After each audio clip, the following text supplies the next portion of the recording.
a new podcast from the Pittsburgh Current. It is Current Conversations, and our guest today is Mr. Scot MacTaggart.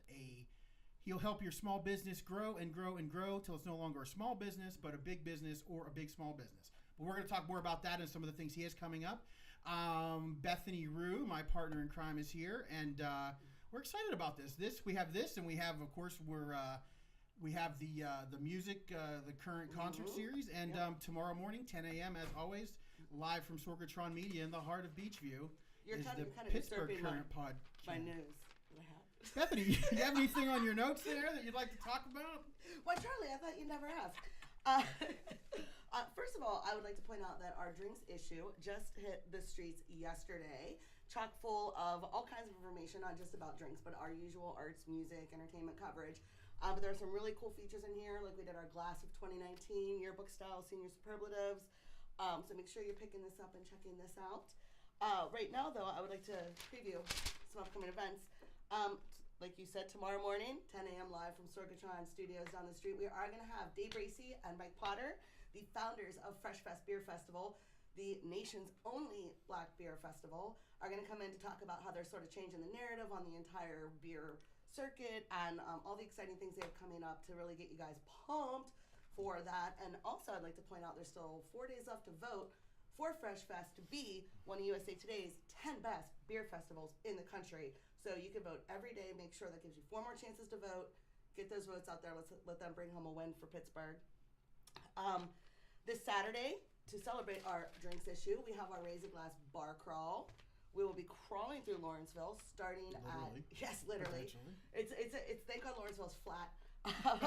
We're starting at 11th Hour Brewery at 6, so meet us there, and we're going to be going to Hambones, Industry, North Park Lounge, and then Full Pint Brewing. So come join us. We're going to have a great time. And then Una Biologicals, which is not a bar but a wellness store, is actually our surprise prize location. So she's going to have a lot of fun prizes there that we'll be able to pop in to win on our to-ing and froing on Butler Street. So make sure that you join us Saturday. If you want to sign up, there's a link on our website. You'll get all the latest alerts and updates. Dave Bracey will actually be with us, as will Charlie and myself and Haley and hopefully the whole team. And then next week we have not one but two podcasts for you. Two, not one, but the only thing better than one is two. So we are going to have Olivia Benson on for our Pittsburgh Current podcast next Thursday at 10 a.m. She is running for Auditor General in the state of Pennsylvania. Very excited to have her on. And then in the evening, join us for happy hour, 5:30. We're going to have Moman Naden on. He actually just had his new album drop, Hardhead Mushbrain, and he's going to be here performing 5 songs and spending happy hour with us on Thursday. So catch that live, Facebook, 5:30. And those are my announcements. I should have thought of a better ending. That's it, everyone. Goodbye. Peace. Thanks, Bethany. I appreciate it. All right, have fun. I will, and we all will, because nothing says fun like growing a business and making money. That's what we're learning here at the Pittsburgh Current anyway. Our guest today is Scot MacTaggart of Kernels, and they help small businesses and startups get on the right direction, get on the right path. And from experience, I can tell you that Scot has been very helpful in talking with us and helping us with some questions that we have, questions you probably never thought you have as a startup. But Scot, welcome to the show. Appreciate you coming by. Charlie, thanks for having me. I got to tell you, you're doing a great job. Really? Legit. It's good. I'll tell you a couple things that are sort of the earmarks, right? You had buzz coming right out of the gate. Yeah. Like that's a good thing, right? You nailed down some talented people coming right out of the gate. That's one of the hardest things. Right. Yeah. Talent is a war you never win. But if you can start out strong, there's no substitute for it. If you've got good players on your team, right, you will win games. I mean, everyone knows this in every sector of our lives. We always felt that no matter how things went, financially, or how things go with getting this or that in line, we always knew that if we had the right people in place, that we'd be able to put out a good issue. And we've done that. I think we've certainly there. I'm not going to sit here and lie and say we didn't have bugs the first couple of months, but I think we've got the great people in place now who've really sort of helped us work out those bugs. So let me share a bit of startup wisdom. Yeah, please. Startup wisdom says that if your first release is beautiful, you waited too long. That's real. That's a thing we say to each other. Well, that's good to know, because then we were really ready to start. No, because the whole point is that the perfect can become the enemy of the good. Right. Well, let me ask actually that, and we are going to talk about a specific project that Scott is involved in, but before that, let's kind of go off of that. So that brings up a question again from my experience and Bethany's experience doing this startup. We often wonder, everything sort of came together for us. We made everything come together in, say, 6 weeks or so. Is there ever a perfect, when you have that idea or when you have that thought of this is what I want to do, is there a right set amount of time that you should spend studying, working things up, or is sooner better? Or it's hard to say, because sectors matter in this conversation. The fact that you pulled this off in 6 weeks is ridiculous, right? And you remember, I came through. Yeah. And the desks were here, people were clacking away at them, like it was real, and it was real very early. Yeah. Can you do something that solves a problem is the question, right? So there's a little bit of a culty religious aspect to the startup world right now. We all talk in terms of what is called the minimum viable product, the MVP. The idea is that if I can solve a problem for you, you will give me money for that, right? So let's take it out of print for a moment, and let's say that you develop a new widget that does something that I need done. Let's say your widget automatically clears my sidewalk in the wintertime, and I really don't like doing that. Right. Do I care that it doesn't come in 8 colors? Do I care that maybe it's not the most fuel efficient thing? Right.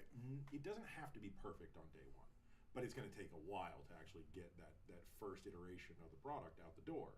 And yeah, when my neighbors come over and go, "Oh my God, what's that ugly monstrosity in the garage?" I'm probably going to say something along the lines of, "It might be ugly, but it works." Right. And that's the logic. Right. That's how this goes. When you get to that point where you've got, it comes in an assortment of colors, and you can choose from 3 motors. Right. You're not a startup anymore. You're not. You're obviously comfortable. So is there a thing that I'm guessing the answer is there's probably no perfect time depending on what you're trying to start up, what you're trying to sell. But is there, depending on the sector, I guess there is probably that push and pull between, have I waited too long? Have I not waited long enough? Or have I not gotten ready enough? So I was just reading this article Yeah. that you guys are in about, from the Columbia Journalism Review. Review. Thanks, because I wasn't expecting to have to pull that out of my brain here in front of the microphone. Okay, so Columbia Journalism Review says that Pittsburgh Current solves a specific itch. Right. It scratches a particular itch that people have. The alt weekly is dead, and the alt weekly is what people want right now. And for whatever reason, you have been categorized in that place. How long until they think something different, right? How long until you're just back to being an alt weekly? Right. Right? Like, I don't know. Like, is your membership in this club a weekly, monthly, yearly thing? Like, when do we recategorize everybody? Right. You cannot know when's the right time to launch your ship because you don't know what the weather's going to be. Right. You can try to time the market, and I'm talking a lot in terms of like stock analogy here, but there is no perfect time. There is sort of a sense of urgency about, like, you know how much data you have right now, and you know that as long as you work on it, you'll be collecting less market data. Right. Like, the more you're under the hood of the car, the less you're looking at the weather. Right, exactly. So I think you have to think of it that way. There's no such thing as a perfect launch. Right. There is such a thing, though, as being more comfortable that you understand the market. Right. Being more convinced that you can solve that problem, that someone will trade dollars for utility. Right. It's just that simple. Like, I think we get ourselves, especially now, startups are fashionable, and that's dangerous. I like it better when it was ugly and stupid and the world was trying to kill us. Right. And I'm quoting the local entrepreneur Mark DeSantis when I say that, because Mark said, it's like, it used to be that, being a startup wasn't a cool thing. It was, you were making everybody angry that they had to change what they did during the course of a day. Exactly. But now it's like, oh, I've got a hoodie and some Vans, and that's why you should date me, because I've got a startup, right? It's like there's a fashion layer to this now. Right. But if we stick with just the block and tackle, like what makes this useful? People have a problem. You can solve it. The shorter that timeline is, the better it is for both parties. Right. And yeah, one of my favorite people in the local scene is Catherine Mott. She's the head of Blue Tree Allied Angels, and she goes, "It's never the tech that fails; it's the people that fail." Right. Right. Right. And that's critically important to understand. Right. Like when they buy from you, what they're really buying is the solution to the problem. Then we come with all of our sort of needs, like, well, I need this to be a regular paycheck, and I need this to pay my other employees. Like, we superimpose ourselves onto the situation. Right. And just since Scott brought it up, I wouldn't, of course, going to bring it up myself, not till the end anyway, but cjr.org, if you'd like to read that article on the Columbia Journalism Review. I want to thank them for including us. And one thing I think that the 3 or 4 papers in there that had in common were is we all started off of something sort of something life-changing, it seems, but they all sort of came very fast. And it's funny you mentioned about once you get a name to something, or once something. So now we're the alt-alts. I'm like, oh wait, is this? We just started. Is this the beginning of the end? Now that we're categorized, is it? I'm a child of the '90s, right? Yeah. So I remember Scott Weiland from Temple Pilots being really angry when they got called alternative music. Right. And he's like, "What did I do to deserve this? Like, what is it about my music that is alternative?" Right. So labels can be dangerous. Sure. But the other thing is that. The segment that you're in is kind of fluid. Right. I'll say. Well, so you look at what alt weeklies typically are, mm-hmm. and this is a layperson's view into the market. You can have multiple participants, mm-hmm. but it's just like anything else. They need to label it so that you kind of know what's in the package before you pick it up. So, like, am I a Pittsburgh Current person? Well, what does that mean? Right. That's what they're trying to figure out is, if I pick up the Current, what does that mean about me? Right. And I preach on this about like, all the time. I mean, sure. I talk to people about sales and marketing strategy a lot, and if there's one piece of useful information that I can share with you or anybody else, it's always that the decisions people make about consumption are always statements about their own identity. Right. So they don't want a bulleted list of features that says the Current comes with weather forecasts for 7 days, right? They're not looking for a list of features. What they're asking is, does a person like me read the Current? Right. And if the answer is yes, then they will. And if the answer is no, then they won't. And it's just that simple. Right.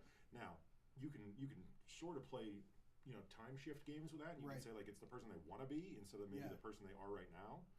But it's still the same question. It's, does a person that I aspire to be read the Current? So how does a startup, be it a newspaper or juice or a new soft drink or a new beer, how do they predict that, who they're going to be? Because that's a wide audience to say you're going to be many things to many different people. Hard to do. Yeah. But you ever notice that there's patterns? Like there are certain things, probably most evident in sort of like your political breakdowns. Sure. Right? There are certain things that you will see in a red state that you won't see in a blue state. Right. Right. That is sort of like a basic non-corporate level of awareness where you're like, oh, it's weird that this is allowed here, right? Like, this law is allowed. Yeah. Okay, so now you start to tie those things together and you say, like, okay, well, it just seems like everyone that votes for this type of person seems to back these types of policies. Right. And then it becomes, okay, well, what do those policies center around? And you say, okay, well, if I were going to run as the Republican senator from Pennsylvania, I would probably talk about the military. I would probably talk about, like, being hard on crime. I would definitely start talking about how other people don't understand the way things used to be, because that's the nature of conservatism, is that you don't want things to change. Right. So I want to hearken back to a time that came before, right? And if I'm on the other side, I'm the change candidate, and I want to talk about how change is safe or change is better or, those kinds of things. When you get into products, it's not that much different. It's just harder because you don't understand that this is their politics. Like, this is their hot button issue. Well, right now we've got Bud Light and I forget who the other one is arguing over who uses corn syrup in their beer. Oh, right. Yeah. Right? Yeah. That's a holy war. That's right. Right? Right. Okay. And I didn't know that was an issue until I started seeing the Bud Light commercials. $100 says it wasn't. Right. But I think it's the Bud Light people that say that they don't have it. Right. But they found somebody that's a dog whistle for. That's like, okay, it's healthy beer. Right. It's healthy light beer. Right. I don't know exactly where it plays, but or there's enough fear about corn syrup. Right. And look, the way they make high fructose corn syrup is actually pretty hinky in the first place. Right. But, so through customer discovery, through talking to people, they found out that there are some things that people respond to. And then they just kind of said, okay, we're a beer. Is anybody using high fructose corn syrup? Great. Let's talk about that because it seems like it might get us just a few more beer drinkers. Right? It's just that simple. Just find those common threads that tie into their identity. I'm a person who does clean living, but I also like a beer every once in a while. Right. I'm a person who likes to drink beer but doesn't like chemicals. Right? Now I got you. So how do you know though whether to? I mean, and that's it's become one of their major marketing campaigns. I mean, you see commercials on that all the time. So how many are you hoping? Obviously, you're hoping that maybe that seems to be more of a niche market. Although you also get by saying you're going to put the ingredients on the label. Right. While nobody's ever cared in however many hundreds of years, thousands of years we've been drinking beer, mead, whatever. Now all of a sudden, now I know what's in my beer, thank God. But how many people are you really like? How do you know that you're taking a chance or to making a campaign that appeals to enough people that it makes you worth your time and money? I'm going to be that guy again. I'm going to say it depends. Right. When you're talking about like major beer manufacturers like that,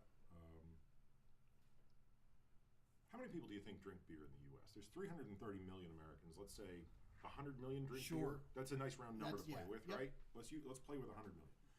Okay, so if I move the needle by 0.1%, I just sold how many trucks? I mean, I'm trying to quantify trucks, absolutely. and I'm afraid to go out there because I'm pretty sure my mental math is wrong. But there are a significant number of extra truck trips in moving the needle by 0.1%. So in the beer game, that's hugely important. But don't forget, they are also intensely studied on this subject. Like they're so mature to the point where if it were possible to turn over a new rock in beer marketing, we'd all be amazed. Like, oh, we completely forgot this other thing that was possible. That's not real. They've done everything, and to your point, like it's one of the oldest, longest-standing products that's been available. Yeah. So there's nothing new. And it's just like when light beers started to taste great, less filling. I mean, those are we all remember those. Those are great commercials, and they were great campaigns. And it's all your favorite athletes were fighting in a bar over whether it was better than it tastes great or less filling. Those are great commercials. Yeah, they were. You can actually, Scott talks about this a lot on his podcast, which is called Pitchworks, which you can see on the Epicast Network. How often do you do that podcast? That's a weekly show. And honestly, I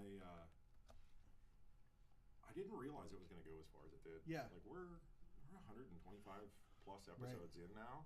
What was the onus that brought that out? Was it just to talk to people about stuff like this, or was it to? I used to have a full-time job, and I would do consulting on the side because when I got started, I did the big corporate thing, and I got laid off a couple times from big corporations, like major layoffs, 40,000 people in each of those instances. Wow.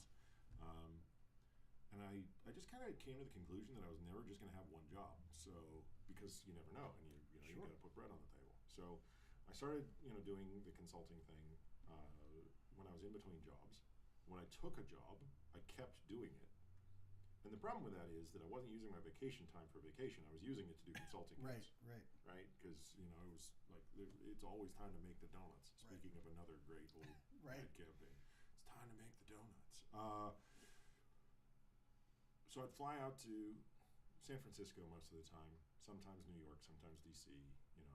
places where these clients that were really discerning wanted somebody like me who nerds out on words and nerds out on exactly what messages mean.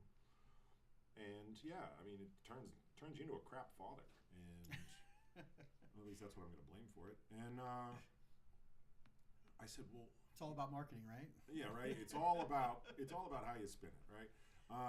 No, so I said, well, maybe I could start this podcast, and it would create some opportunities, right? Like maybe I could do advertising, or maybe I could do like paid speaking or whatever. But the first thing was I had to develop the brand.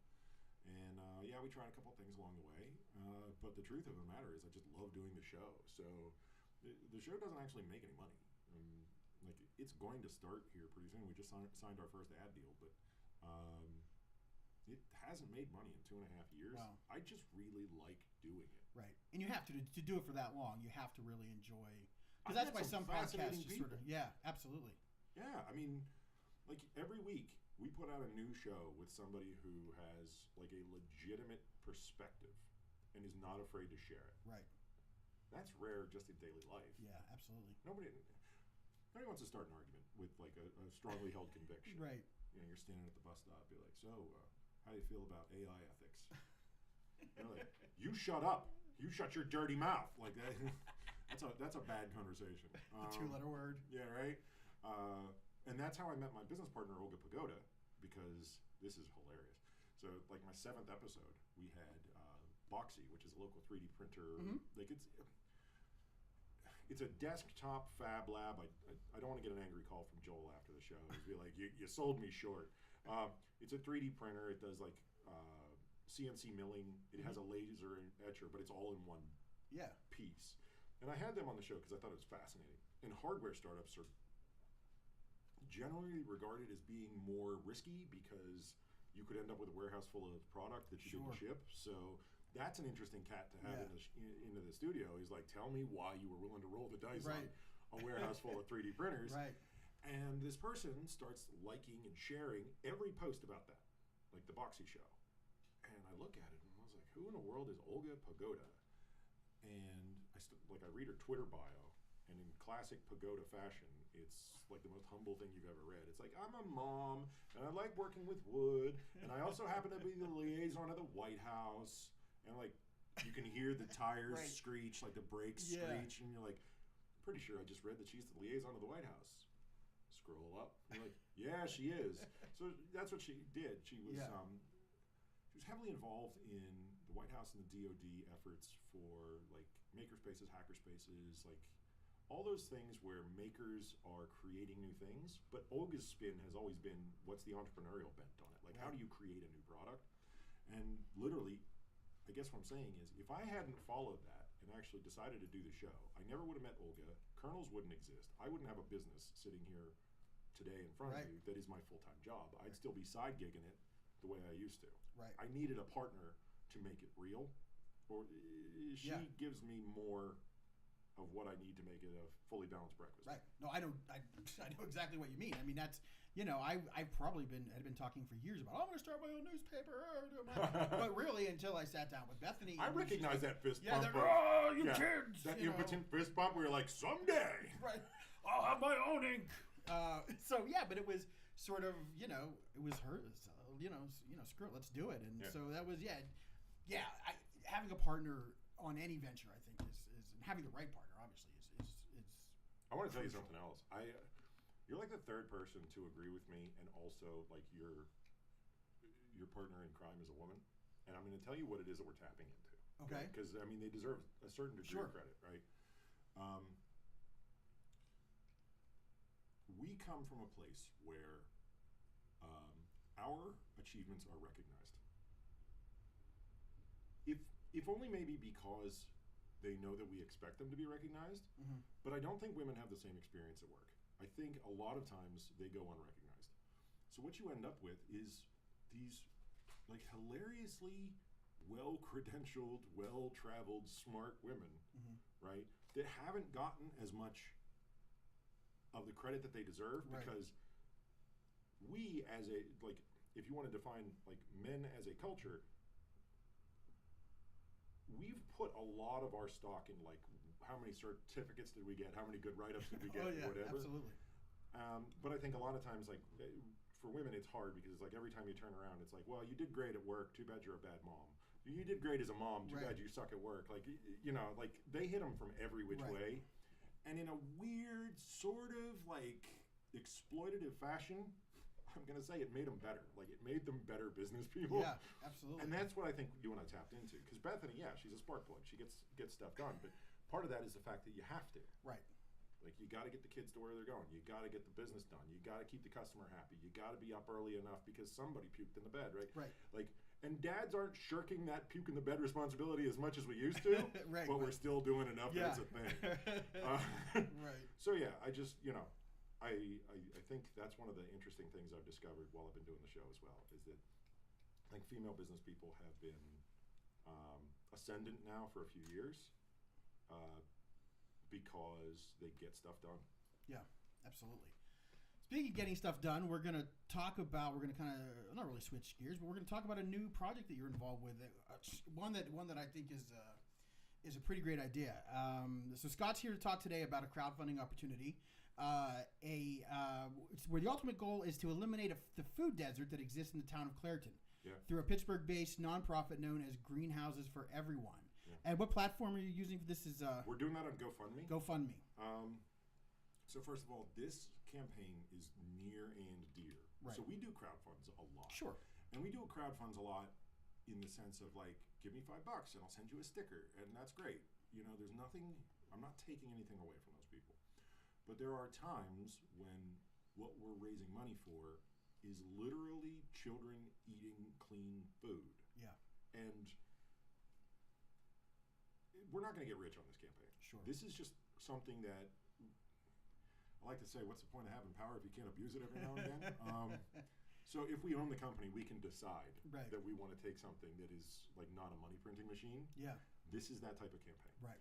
So these two guys, Stefan Vonchev and Hank Wild, they're startup guys. Like they have an active startup right now outside of Greenhouses for Everyone. They have a startup called Panacea.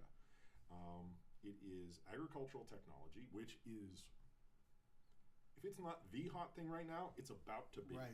We're either a little bit too early or right on time for this to be the trend. Right. These guys have a tremendous platform that incorporates all of the buzzwords investors are looking for: robotics, IoT, blockchain. I'm not joking. All of those things are true, and so. IoT, Internet of Things, AI, blockchain, like you can get somebody to open their wallet for any of that. And during that, they said, we should also be looking to make what we have available to people who just plain want to eat food, like good, clean food. Right. So Clairton had a grocery store up until about 12 years ago. And it closed down, and another operator tried to come through and open a new one up. And essentially decided it wasn't financially worth it for them. And the intervening 12 years have been a bunch of people doing feasibility studies saying, oh, well, let's see if you spend enough money for us to open up one of these giant, like, Best Buy-sized grocery stores. And they're like, we don't want that. Right. Can you just make some potatoes available? Right. All right, so there's an outfit called Economic Development South. They're a nonprofit. They have a corner store. They call it Produce Marketplace, and they were the first ones to come in and actually put a dent in this problem. Greenhouses for Everyone said, look, with all respect, you can't keep up with all 7,000 residents of Clairton from a corner store right now with supply chaining and staffing and whatnot. What if we put a sustainable greenhouse on the roof of Produce Marketplace? And the two started working together, which is insanely cool on like 3 different levels, not the least of which being that startup people generally, they just don't have time for this sort of thing. Time is the one resource you can't buy more of. Right. You know? So they put this plan together and they're like, look, for $6,000, which is not real money. I'm sorry. This thing needs to get done. For $6,000, we can put together a greenhouse, put it on top of a building that is literally right in the middle of Clairton. If you do 15, you get one with all the bells and whistles. It's got solar panels. It's got triple the. Wow. Like you could there's bonus levels that you can move up. Right. You know, to improve the greenhouse. But at a bare minimum, With $6,000, they can actually make produce marketplace self-sustaining. Right. Wow. There's no reason for that not to happen. Right. And again, you've got to see these little kids. Okay, a third of the families have kids in the house, and almost the same number don't have access to a car. Right. Wow. Because Clairton can't. I mean, Clairton, they just can't catch a break. Absolutely. And so I don't think that you're understating the importance of this, but to make sure that no one thinks it is being understated. I mean, food deserts are a huge problem. I mean, in this city alone, I mean, for how long was there the issue, especially with grocery stores in the Hill District?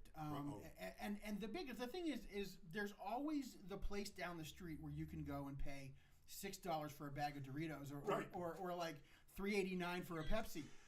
But you can't. The problem is you can't get good, healthy food, and so that just is a chain reaction that goes into a lot of different health problems and a lot of different issues facing a community. So to me, this is huge in a way, because the way that everyone always thought before about how do I fix a food desert is to bring in a big box or some kind of grocery store. One size fits all. Yeah. Yeah.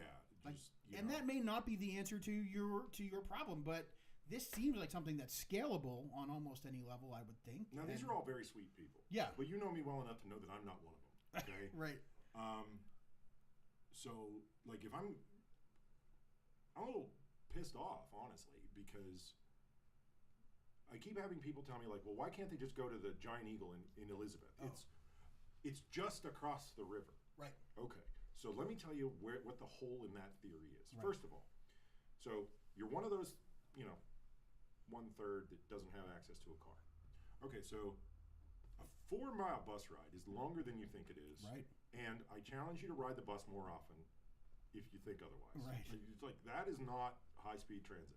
Right. But the second thing is that the bus stop for that one in Elizabeth is not at the grocery store. Everybody seems to think that buses are like Ubers. Right. Right. Exactly. They're like, oh yeah, drop me over there, and while we're at it, can you take me to my Graham's house? Right. Like that's not Right. a thing. You have to go and walk from the bus stop to the store, and it's a long way. Right.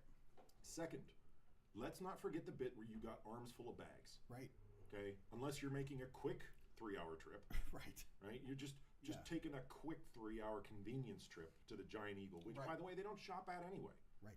Because they're shopping at Walmart and Aldi. We asked them. We applied the full suite of Colonel's Magic, and we started talking to like man on the street. Mm-hmm. Where do you shop? A lot of them shop at Dollar General. A lot of them shop out of like, what is effectively like a department store. Right. Right. And they get what's available right now because who has 3 hours to spend going up there? So, all right. So the 4 miles to Elizabeth is out because you can't carry bags that far. Right. All right. So now you're 6 miles up to Jefferson Hills to go to the Walmart and the Aldi. How much can you bring on a bus? Right. Well, that's a great question, Charlie. I'm glad you asked. The answer is it depends on how many people are on the bus with you. Exactly. Which you don't know. Which you do not you've know. got armfuls of bags. And let's not forget that a lot of these things roll and they're uneven, they're odd shapes and sizes and whatnot. So the people that I get agitated with are the people who like poo-poo the idea but didn't do the research we did. Right. And again, we're talking $6,000 American dollars. Right. Like this is something that's doable. We have a 30-day campaign. It started on the 15th of March. It's going to end on the 15th of April. We can get there. I think we're about $1,000 in right now. Yep. We're going to keep on trucking. But what I really want people to think of is like as soon as you feel that little twinge of like I might know better or or let me be super sleuth and find out the evil $6,000 master heist going on. Right. I want you to think about why would somebody do any of this? Right. Like, why would you ride a bus for 3 hours round trip? Right. You wouldn't do it. Right. No. And that's the thing when we were dealing with the Hill District, they were like, the Giant Eagle on the south side is so close. Well, as the bird flies, but there is a river there. Right. Let's be clear about one thing. There's a river.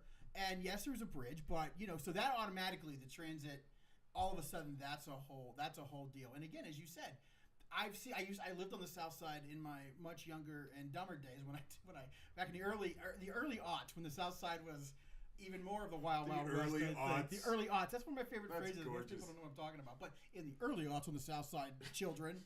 But the Pinkertons shot us down for picketing.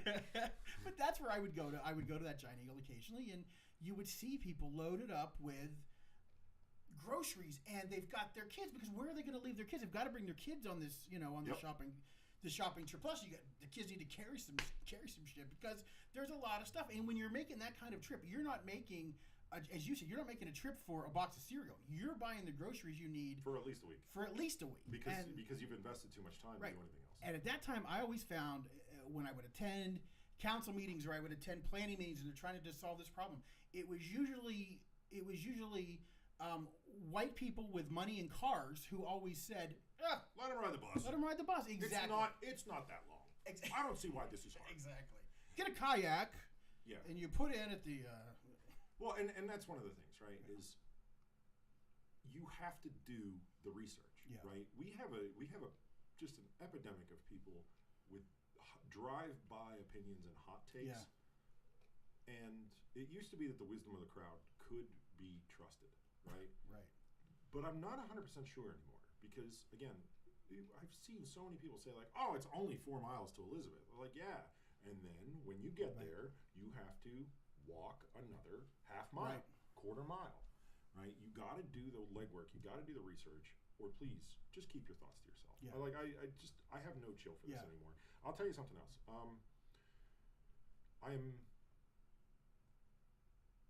I'm really encouraged by how Clairton keeps taking a licking and keeping on. Right. Yeah. This fire that they had, the Coke Works fire. Yeah. Right. Like, I swear to God, these people can't get a break. Right.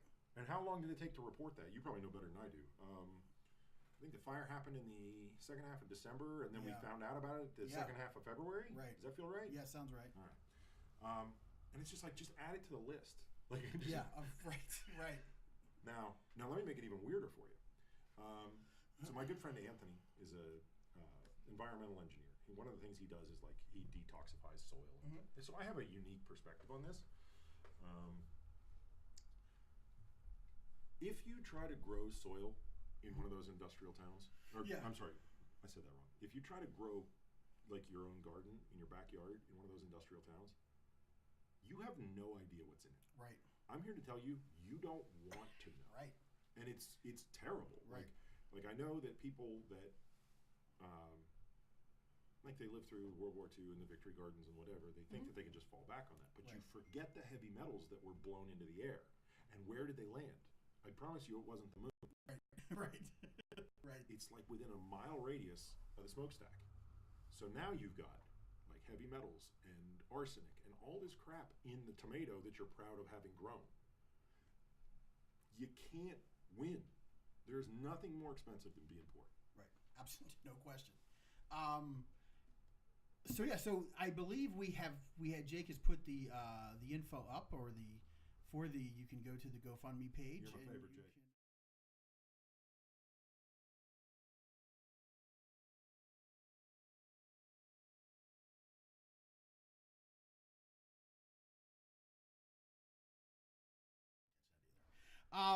Scot MacTaggart of Colonels, if you want to grow your small business or startup, he's the guy to see, and he will sit down and shoot the shit about this stuff if you happen to see him out and about, I would imagine, too. At least that's been my experience. I don't want you to hire me right now. Honestly, I don't. I want you to fund this greenhouse. This is for real. Don't hire me. And if you go to GoFundMe, and if you search for Greenhouses for Everyone, you will find the campaign. It goes until April 15th. The easiest way to do it is just look for Clairton Grows, all one word. Clairton Grows. Yeah, GoFundMe.com/Clairton Grows. You'll go right where you're trying to go. If you Google it, run Clairton and Grows together, you'll find it. $5 matters. Yeah. Like, this is not one of those things where you're screaming into the wind. Right. Don't hire me. I don't want an advertisement. I want food in Clairton. Absolutely. And it can be. Listen, I know it's tough for people when they think. It's hard to put yourself in someone else's shoes, but it shouldn't be hard to really imagine. It's very easy to think, what if you didn't have that grocery store or a means to get there? I mean, what would you do? What would your kids do? I mean, it's a huge problem, and this may be the way out for a lot of communities going forward. Who again, it's not about getting It's not about getting food. You can get food. Yeah. Like I said, just It's about not any calories. corner. Calories Right. aren't the goal. Exactly. It's healthy, clean food that they can. Something that came from something other than the plastic tree. Right. Right. Right. Like Doritos aren't a meal. Right. You know. Well, and that's the thing. That's the thing too. When they used to talk about that, the folks in these communities, they look so forward to the summer, spring and summer, because the farmers markets came back. Yep. And they made those more accessible, which is great. I'm not taking anything away from that, but that's a part-time thing. You can't do that year round, and you can, what if you need apples before it comes around again? You're kind of out of luck. So this is a really good program, and I think that everyone I will be going on and supporting, and I think everyone should go on and support, because it's a really great thing. I appreciate that, Charlie. That means a lot. Scott, let me just ask you one thing before we go. I want to ask you, and I'm sure this is the dumbest question, because how do you? But oh no, the dumbest question I heard this morning. You're clear. Oh, great. I'm thinking about a startup. What's the first thing I have to do? The very first thing is draw the simplest way that it becomes a transaction. Right. Okay. Ultimately, you'll end up calling it a business model. Yeah. But I want you to start with, how does this support itself? Right. Not every great idea is a business. Right. Okay. So let's go to something even simpler. Charlie decides that he's had enough of the alt weekly scene. Yeah. And he decides that he just wants to be somebody's wordsmith copywriter. Right. Okay. So then all you have to do is say, how do I tell people to hire me and then accept that money in exchange for services, right? If you can draw that, you've got a business model. Yeah. And if you don't have that, and I say this because I get it a lot, I have people come with things that are cool, but until you know who's the customer, then you can't research how to serve them. You got to know exactly like who is the buyer, and then you can figure out who influences the buyer and how big is the problem and why is it a problem and all these other different things. But you've got to start with, like, what's a simple straight line, if you give me $1, I'll fix your problem kind of a transaction. Mm-hmm. Sketch that, prove that it exists, try it a couple times. Like, you don't even have to write software. Right. You could, on a software startup, do it manually to prove that people will pay for it. Right. Just solve a problem, get money, repeat. It's good advice. Scott MacTaggart, thanks so much for coming by. Jake, thank you for the lovely production value today. This is Current Conversations, the first Current Conversations, and we'll be having these once a month or so, live from the Pittsburgh Current in the heart of Pittsburgh's Beachview neighborhood. Thanks a lot. Have a great day.